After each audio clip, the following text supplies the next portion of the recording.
The value of possession is in the serial number. You can own a Ford Mustang, but if you don't have that title with that serial number in the upper left hand corner and you don't show ownership of it, then that Mustang is worthless to you. Okay, you might be able to go sell it for scrap. You might be able to sell it to somebody without a title, but it's certainly not for the value that you could if you had the title and the serial number. So the VIN number, the vehicle identification number, is unique on every single one of those 689,440 Mustangs. Okay, each number was different. Well, guess what? If you pull out any bill in your pocket, you will find out that they all have serial numbers as well. And that's really where the value is. Without that serial number on that $100 bill, that serial number is worthless. It's worthless anyway. It's a promissory note that owes a whole bunch of debt behind it. But that number is basically a CUSIP number, a bond number that's tied to an issuance of debt, which means the holder of that is responsible for the debt. And how about the euro? The euro also has a serial number as well. So you're like, okay, so maybe it's not too bad to deal in serial numbers. We deal with them all day long. When we do a credit card transaction, they produce a transaction number, and that's a serial number that identifies that transaction. So the fact that digital currency is merely a serial number, you should not discount the value of it, because just about everything you do in financial transactions is a serial number. The only difference is like the Mustang. You know, the Mustang has a raw material value to it, but that $100 bill doesn't. You know, they say, oh yeah, you can redeem this at the Federal Reserve, and they'll redeem it for what? They won't redeem it for anything. It's a promissory note. Okay, you won't get any gold or silver. That's been gone since Nixon. So when you look at the value, you trust that serial number on that $100 bill, even though it's worth nothing, even though it's actually tied to a liability that you're responsible for as a taxpayer, to the tune of about $20 trillion.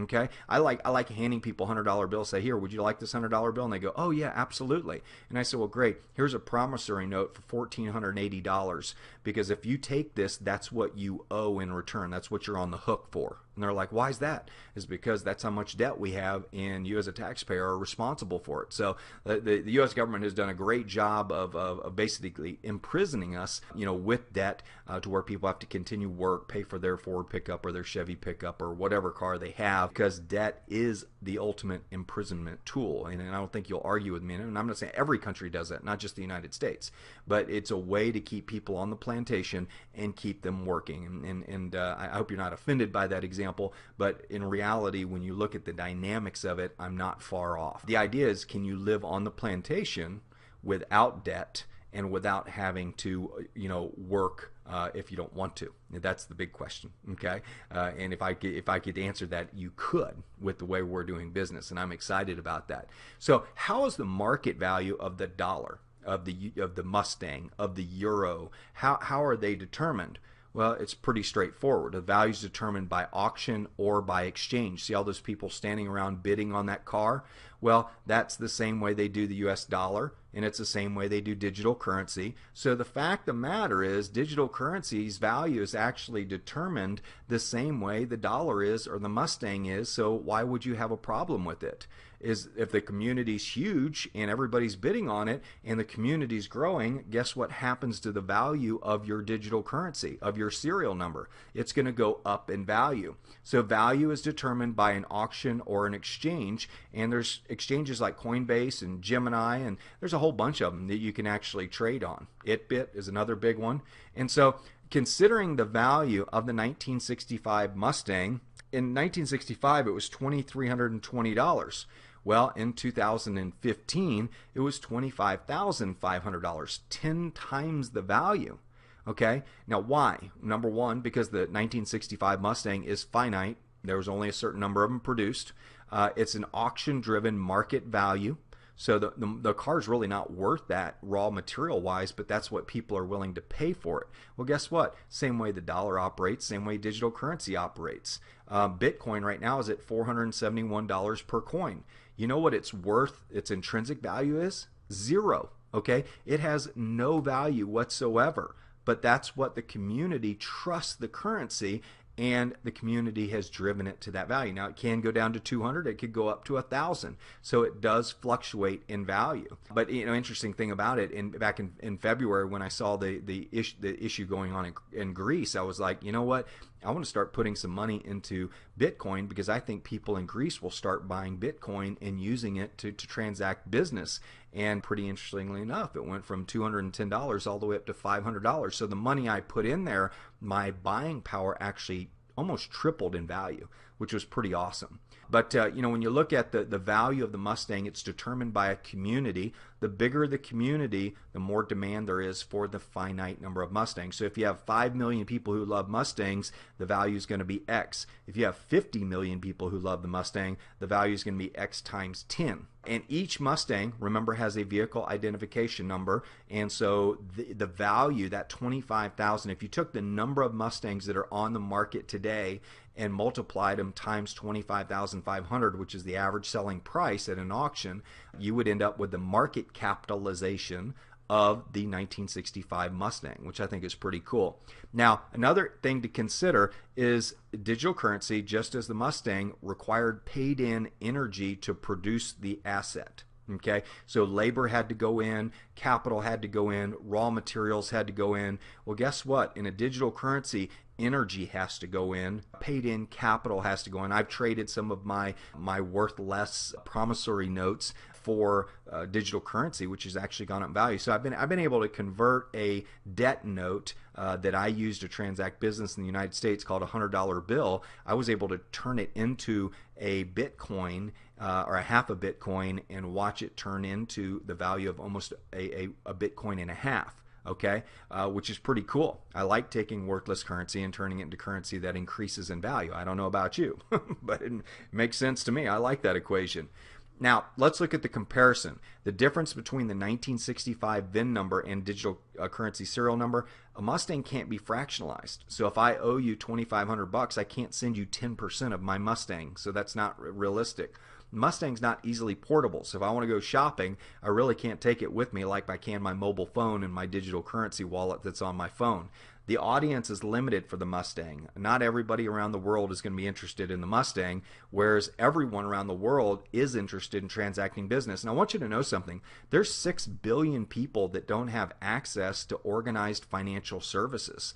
And Bitcoin solves that problem. The other 6 billion people around the world, as long as they have a mobile phone, they can download an e-wallet and they can transact business in Bitcoin.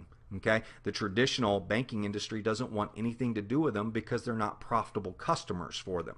Okay, so the Mustang also has a raw material value. That's one thing that that Bitcoin and digital currencies don't have, and frankly, neither does the dollar. So I don't even know. People make the argument, well, Bitcoin's worthless. I go, well, so is the paper money that you're spending in the United States and Europe and Greece. It's all worthless. Okay, because there's more debt than there's more debt than we have interest money to pay on. We don't have enough revenue to pay the interest on our debt. That's pretty bad. Just in the United States alone, $20 trillion. Oh my God. Digital currency has no raw value. It's portable. It can be broken into millions, and the audience is global, okay, which I think is very neat. Attributes. Oh, so by the way, when I mean global, it means I can use the money anywhere. It's the same price everywhere. I don't have currency exchange and all that rip-off stuff they do with currency exchange. But digital currency is a trusted language. That's all it is. It's a language that says, hey, if I trade you a Bitcoin today, you translate that into $451. That's what that's the translation of what one Bitcoin is. If I translate a one coin, it's $4.30. Or if I translate a Litecoin, this is what it is.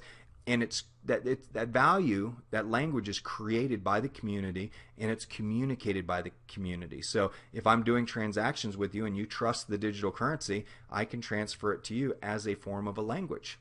Digital currency is a unique serial number, just like the 65 Mustang, okay, but it can be fractionalized. That's the only difference. It does take in paid-in capital or energy to create digital currency. You can't create it with debt. Debt is not an option in digital currency, okay, not one of its attributes, which is good because debt is an imprisonment tool.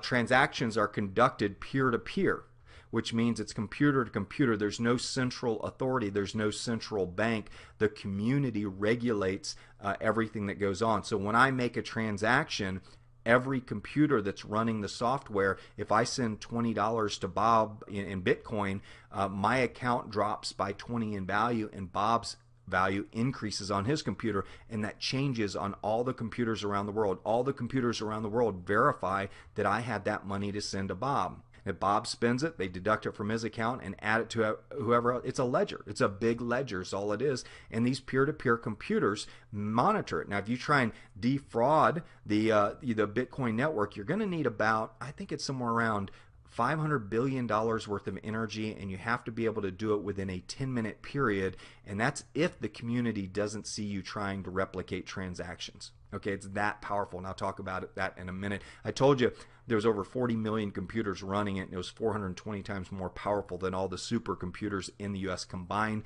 So that pretty much rules out fraud right there. Okay, it can appreciate and depreciate in value.